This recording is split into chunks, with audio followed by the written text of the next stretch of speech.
Le gouvernement de transition, pour sa part, tient à porter à la connaissance de l'opinion que depuis l'annonce il y a 2 mois par le président de la République de ce recrutement, il est à pied d'œuvre pour matérialiser cette promesse qui, il faut le souligner, est un fait rarissime en période de transition.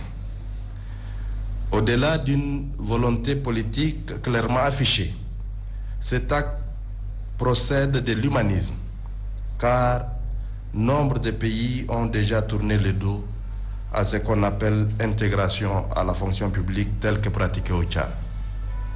Le mot d'ordre étant équité et transparence. Depuis, toutes les pistes sont explorées à la recherche de la formule la plus appropriée. Toutes les options ont été mises sur la table et passées au pain fin.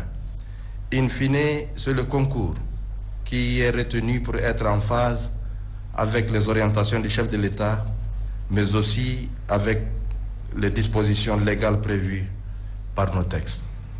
Cependant, et pour couper court à la polémique qui a cours depuis un certain temps, les lauréats des écoles professionnelles publiques sont exemptés du concours.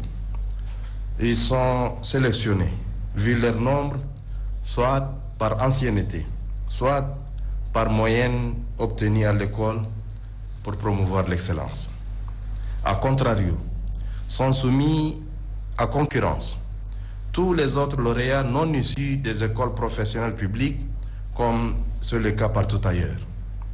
Les préparatifs y afférents vont bon train, reste que la comparaison de nos textes avec ceux des pays ayant expérimenté cette option de concours qui a pris un léger retard.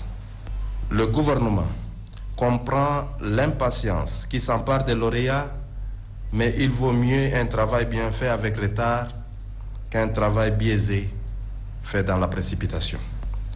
Le gouvernement rassure que les promesses faites seront tenues dans les meilleurs délais.